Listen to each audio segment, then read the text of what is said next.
So tell me, మీ husband ఎలా ఉన్నారు? He's fine. Munna కదా? లవ్ మ్యారేజా? అవును. ఇఫ్ ఐఎమ్ నాట్ రాంగ్, నీ పెళ్లి గురించి మీ ఇంట్లో చాలా పెద్ద గొడవైంది. అందుకే నువ్వు మీ ఇంట్లో కాకుండా మావయ్య వాళ్లతో ఉంటున్నావు. ఒకటడగనా? అడుగు. అతనొక గూండా అని ప్రేమించక ముందే తెలుసా? తెలుసు. మరెలా ప్రేమించావు? తనతో పెళ్ళంటే ఇంట్లో చాలా ప్రాబ్లం అవుతుందని తెలుసు. అయినా ఎలా ప్రేమించావు దేవి?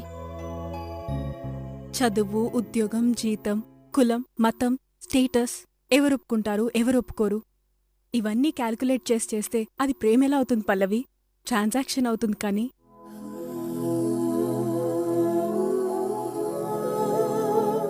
ప్రేమ అవన్నీ చూసుకోదు. దానికి తప్పు ఒప్పు ఉండదు. ఎందుకు ఎప్పుడు ఎవరి మీద పుడుతుందో చెప్పలేను.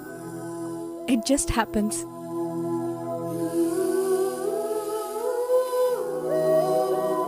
అవును కదూ? It just happens. What about you? నువ్వెవరినైనా ప్రేమించావా?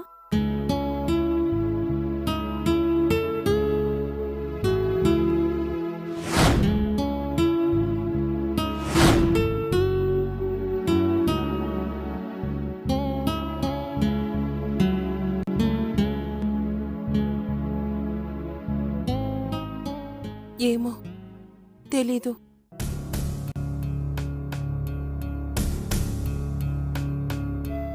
ఫ్రెండ్ అనిపిస్తుంది. అంతకన్నా ఎక్కువ అనిపిస్తుంది. ఒక్కోసారి ఎగ్జైటెడ్గా అనిపిస్తుంది, ఒక్కోసారి భయం వేస్తుంది. ఏమీ అర్థం కాదు. తనకు కూడా ఇష్టమా?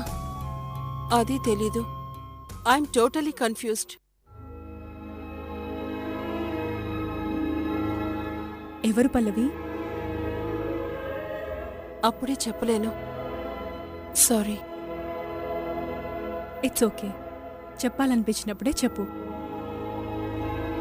నీకు వెంటనే తెలిసిపోయిందా ఏంటి? నువ్వు మున్నాని ప్రేమిస్తున్నావని? నేను కూడా ఫ్రెండ్ అనే అనుకున్నాను. నెమ్మదిగా తెలిసింది దట్ ఐ లవ్ హిమ్ అని. తనకు కూడా నేనంటే ప్రాణమని తెలిసింది.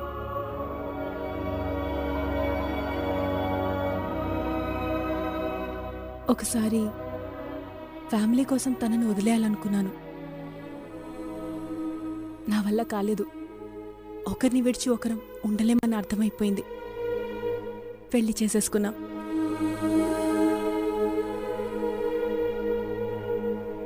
ఇక ఏం జరిగినా, ఎవరేం చేసినా మేం విడిపోం. ప్రాణం పోయేదాకా మేం కలిసే ఉంటాం. I think that is love. Wonderful.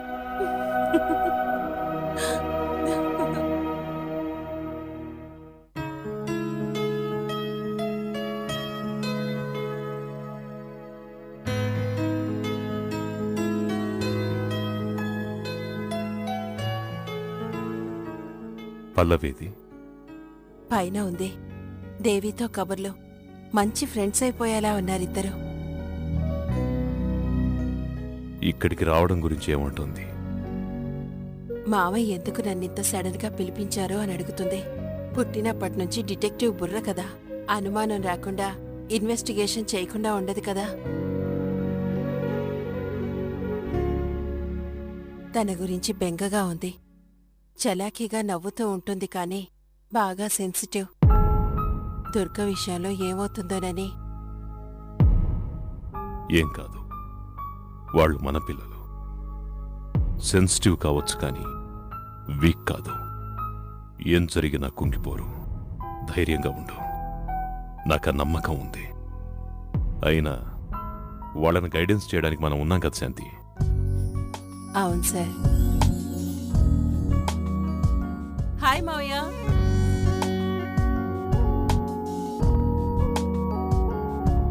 How are you పల్లవి?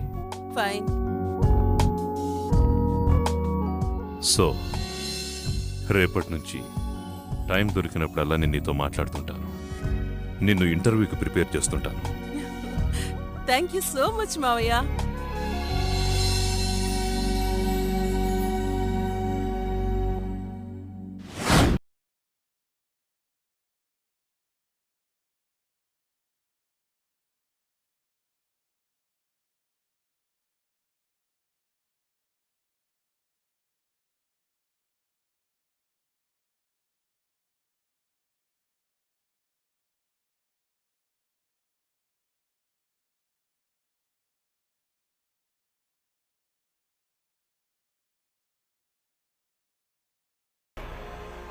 నువ్వెలా దెబ్బలు తిన్నావో వీడు అలాగే తినాలి. సౌండ్ సౌండ్ వినబడాలి. కొట్టు మోహన్.